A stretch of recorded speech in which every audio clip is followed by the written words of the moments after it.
A heavy, moody rain soaked the streets as if the entire city was mourning something unseen. Storefronts glistened with droplets, puddles formed tiny lakes along sidewalks. Cars crawled through traffic, headlights reflecting against the waterlogged asphalt like sleepy fireflies. But inside 325 Washington Street, the rhythm of the morning was familiar. People shuffled in with wet umbrellas, shaking off the cold. Lawyers, mothers, students, bus drivers, everyone carrying their own stories, their worries, their mistakes. Judge Frank Caprio took his seat on the bench, adjusting his glasses with a warm but alert gaze. He always believed that a judge's purpose wasn't punishment, it was understanding. And today, though he didn't know it yet, he was about to meet someone who needed that understanding more than most. The courtroom officer read the next case. Case of Ethan Miller, 17 years old. The murmurs quieted. A young boy stepped forward. Thin, nervous, eyes downcast, hands trembling, stuffed inside the sleeves of a faded gray hoodie. Behind him walked a woman, his mother. Her exhaustion clung to her like another layer of clothing. Dark circles under her eyes, clutching papers as if they were lifelines. They reached the podium. Ethan kept staring at the floor. Judge Caprio looked at him longer than usual. Something in the boy's posture, something fragile, caught his attention. He opened the file, and his eyebrows shot up. "Wow, Ethan," Caprio said gently, "you've managed to collect a significant number of parking and speeding violations." A few people laughed. Ethan didn't even blink. He just swallowed hard. Caprio immediately softened. "Son, can you tell me what's going on?" Ethan's jaw tightened. His breathing grew uneven, as if holding back something heavy. His mother stepped closer to the mic. "Your Honor, my son, he's had a very difficult year." Caprio leaned forward, his voice low, warm. "Take your time." The courtroom fell silent. Even the rain outside seemed to pause. Ethan opened his mouth, closed it again, then finally forced the words out. I didn't mean to do anything wrong. I just—" His voice cracked. He looked up, and for the first time, Judge Caprio saw the pain in his eyes. Raw, unfiltered, too big for a 17-year-old. The dam broke. Ethan began to cry. Not quietly, not politely, but a sudden, overwhelming, soul-breaking burst of tears he had been holding in for months. People exchanged glances. A soft gasp came from the back row. Ethan's mother wrapped an arm around him. Judge Caprio didn't rush him. He didn't speak. He simply waited, patient as a grandfather watching a storm settle. When Ethan finally gathered himself, eyes red and voice trembling, he whispered, "I lost my dad 3 months ago." The courtroom froze. Caprio's face changed instantly, empathy replacing formality. He had a heart attack 3 months ago." Ethan continued, "I found him on the kitchen floor. I tried everything. I called 911, I did CPR, His breath hitched. "I couldn't save him." People in the courtroom lowered their eyes. His mother wiped her own tears. "My son hasn't been the same since that day. He barely eats, barely speaks. Sometimes he disappears for hours and won't tell me where he's been. I think he's trying to outrun the pain." Ethan choked. "I started driving just to get away, to not think.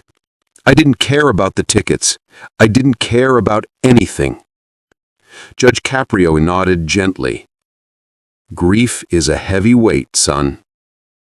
Ethan squeezed his eyes shut, forcing out the words, I thought maybe I'm just ruining everyone's life. Maybe it would have been better if... His mother gasped.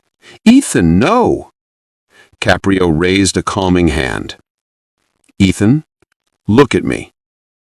The boy obeyed. You are not ruining anyone's life. You are a young man who was hurting and trying to find a way through. Ethan's tears fell onto the podium. Suddenly, the courtroom door opened loudly. A tall man in a college logo jacket rushed in, soaked from the rain. Your Honor, excuse me, I'm Ethan's school counselor. I ran here as soon as I heard his name on the docket. Caprio blinked. Well, that's dedication. The courtroom chuckled lightly, breaking the tension for a moment. The counselor stood beside Ethan. This kid, he's one of the brightest students I've ever worked with. Tutors other kids, never causes trouble. But after his father passed, he shut down. I've been worried. The counselor placed a hand on Ethan's shoulder. He's a good kid, caught in a bad moment.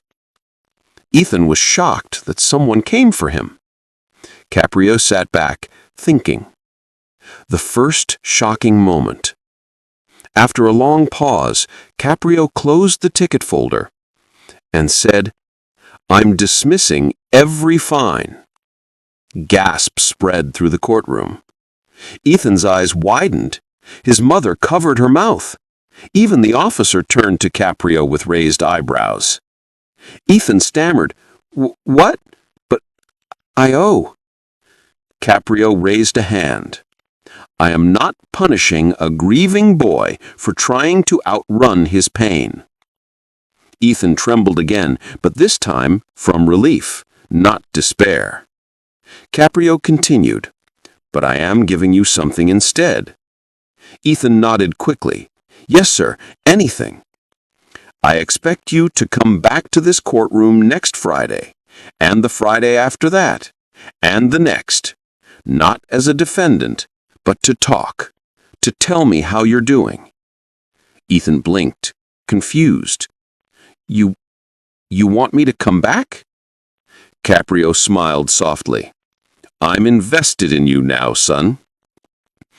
Judge Caprio looked directly into Ethan's eyes. No bench, no distance, just human to human. Then he said the words that made the entire courtroom fall silent. You deserve to be here, Ethan. You deserve a life. Your story is not over. The mother sobbed loudly behind him. The counselor wiped his eyes. Even strangers in the seats quietly cried.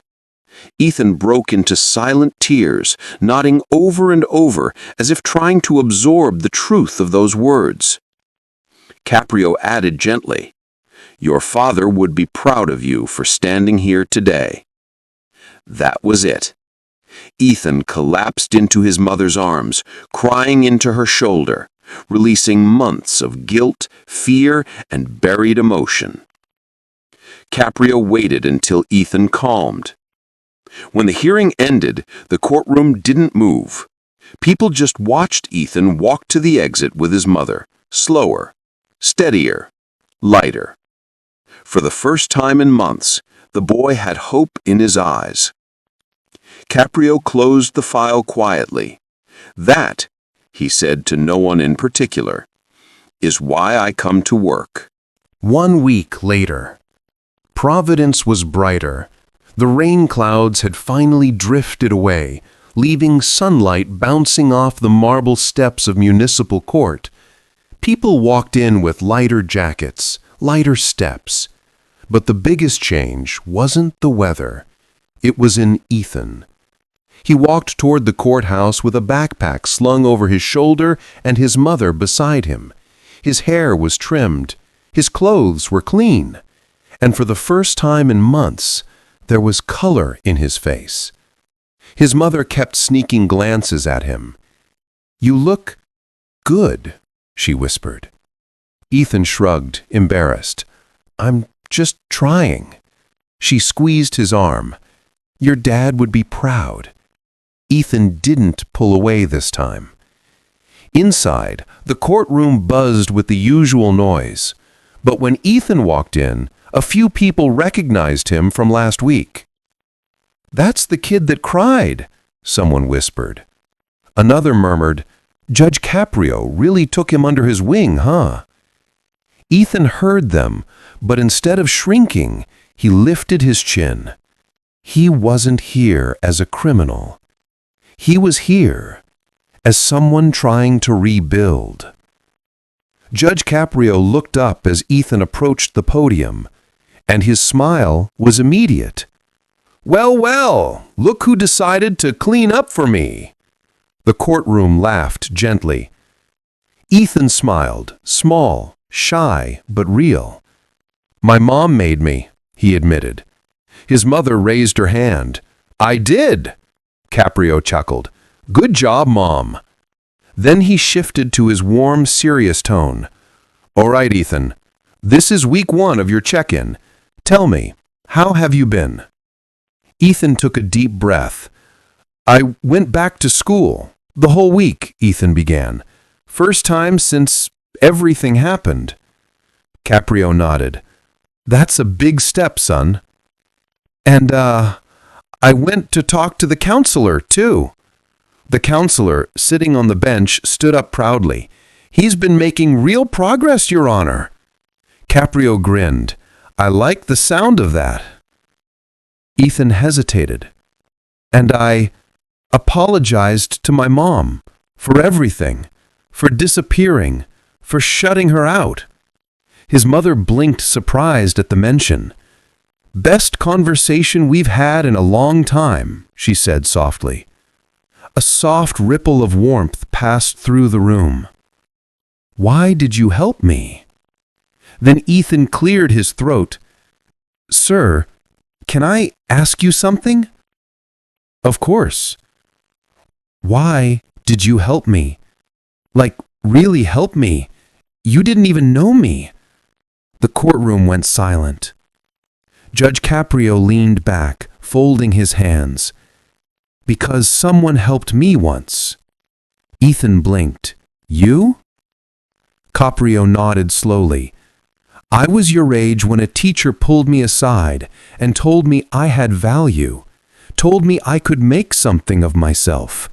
Those words, one moment of kindness, changed the entire direction of my life." He paused, looking at Ethan as though talking to his younger self. "I try to pass that forward whenever I can. And you, Ethan, you needed someone to remind you of your worth." Ethan swallowed hard. His eyes glistened. "Thank you, sir." After the hearing, Ethan walked to the bus stop. As he waited, 3 boys from his school approached. One smirked. "So the judge is your new dad now?" Ethan exhaled. He didn't rise to it. Another added, "You cried, man. The whole school knows." That stung, but he stayed calm. Then a girl from their class walked over, brown hair, quiet eyes, wearing a backpack with pins. "Leave him alone," she said sharply. The boys rolled their eyes and walked away. The girl turned to Ethan. "Are you okay?" He nodded. "Yeah, I guess people talk. They talk even more when someone's trying to get better. Ignore them." He blinked, surprised by her kindness. "What's your name again?" he asked. She smiled. "Sophia, we're in English together." Ethan nodded awkwardly. "Oh, right." Sophia laughed softly. "You look happier today." That caught him off guard. "Thanks," he said. "Trying." Later that evening, Ethan sat at the dining table doing homework for the first time in months. His mother peeked in. "You haven't sat there since last year." He shrugged. "Just want to catch up." She placed a cup of warm tea next to him. "I'm proud of you." He looked down, smiling faintly. Hey, Mom? Yes? I miss my dad. Her eyes welled up instantly. I do too, sweetheart. They sat together quietly, grieving, but together this time. 3 weeks after the first hearing, the courtroom felt different. Not just busier, almost electric. Word had spread across Providence. The boy Judge Caprio mentored is coming back today. Even people who didn't have cases sat on the benches, curious, hopeful, waiting. Some came because they wanted to see if change was real. Some came because they wanted to believe it was. The courtroom doors opened. Ethan walked in, and he didn't look like the broken boy from part 1. He wore a clean button-up shirt, his hair was tidy, his posture straight, his eyes brighter. His mother walked beside him with pride she didn't even try to hide. A few people whispered, "Is that him? No way, that's the same kid. He looks different." Ethan heard it all, and for once he didn't shrink from the attention. He walked right to the front row and waited for his name. Caprio sees everything. The moment the court officer called, "Case of Ethan Miller," Judge Frank Caprio smiled like he'd been waiting all morning. "There he is," he announced, "Providence's weekly VIP guest." Laughter rippled through the room. Ethan stepped up to the podium. "Good morning, sir." "Good morning, Ethan," Caprio replied warmly. "Looking sharp today. You got a job interview after this?" Ethan grinned sheepishly. "No, sir. Just wanted to look respectful." Caprio nodded approvingly. "I like that." The report of a lifetime. The school counselor stood up, holding a folder thick with papers. "Your Honor, I've prepared a full review of Ethan's progress." Caprio raised his eyebrows. "A full review? This sounds serious." The counselor smiled. "All good things, sir." The courtroom leaned in. The counselor opened the folder. "Ethan has attended school every day these last 3 weeks. No tardies, no absences." Soft applause came from a few benches. "He turned in all his assignments, caught up on 2 months of missed work. His teachers say he's focused, respectful, and motivated."